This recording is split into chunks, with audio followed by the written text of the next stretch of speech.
MApABLE project developed an integrated system for mapping and monitoring the water quality of Manila Bay and link systems using geospatial technologies and citizen science. This figure shows the general framework of the project, showing that we have utilized freely available satellite images to derive information about the bay, the link systems, including the watershed. Existing biooptical models were made using global data sets for a wide variety of water types. Using models may not be optimal for aquatic environments, such as the unique characteristics of Manila Bay. We use these two measurements and results of laboratory analysis of water samples to determine the most applicable parameters for Manila Bay. This shows some examples of the water color simulator and the C2RCC model, which we will be looking at in the next few slides. The case to regional coast color or C2RCC model for processing ocean color data from different satellites was utilized. Models are parameterized with an elaborate biooptical ocean atmosphere model using a large database of water living reflectance and rating optical properties from various coastal areas around the world. You can notice here that the northern part of Manila Bay, where Pampanga River Basin drains, consistently has the highest TSM, as well as chlorophyll concentration.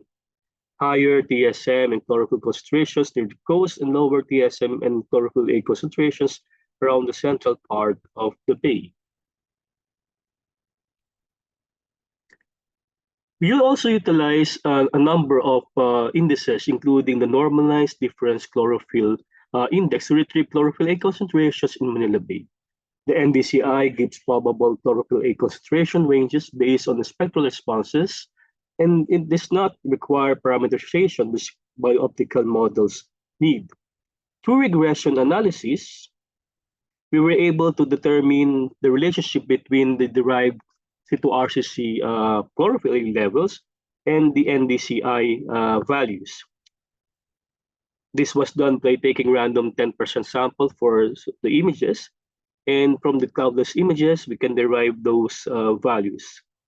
This resulted in the transformed normalized difference chlorophyll index using nonlinear regression model. So now we have a PNDCI, which we can utilize easily in order to derive or estimate the chlorophyll A concentrations in Manila Bay. We also utilize Himawari 8 in order to capitalize on the high temporal resolution of weather or meteorological satellite data, which generate images as frequently as every 10 minutes. This can be done using advanced modeling methods like machine learning. The goal is to generate a general model for Manila Bay using all available in situ and remote sensing data, and this model will be updated periodically to accommodate new inputs. Near real-time mapping or monitoring of water quality in Manila Bay is possible with this type of model and imagery. These maps were derived using one image per month only and shows variation every 10 minutes. The goal of NRT mapping is to generate a general model using all available input data instead of one model per image through machine learning methods. We also examine the variation and the trends of water quality data based on the data provided by the DNR utilizing the Pasig River Unified Monitoring Stations. The trend were determined by analyzing the water quality data and using filters which break down the data into short and long-term cycles and trends.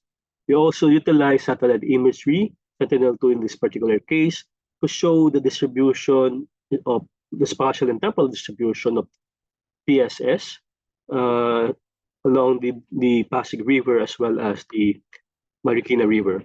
Similar maps are also generated for other major rivers within the Manila Bay region. The project also generated land cover maps of Manila Bay watershed for 2019 to 2020, produced using light GBM. We also estimated tree cover for several epochs, and these were derived using stack machine learning models from features derived from remote sensing data. The final model will be based on the combined models. The final model was based on combined models considering different canopy heights. And finally, the project also developed a mobile mapping system for monitoring various environmental concerns.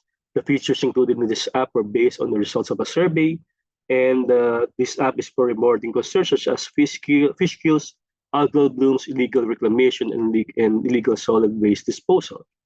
It also contains resources information about Manila Bay and links to the relevant environmental laws and agencies. This comes with a mapping interface, a monitoring mapping interface, which can update the information for reports within the jurisdiction and scope of organizations who are utilizing this data. So that's it for the project MApABLE. Thank you very much.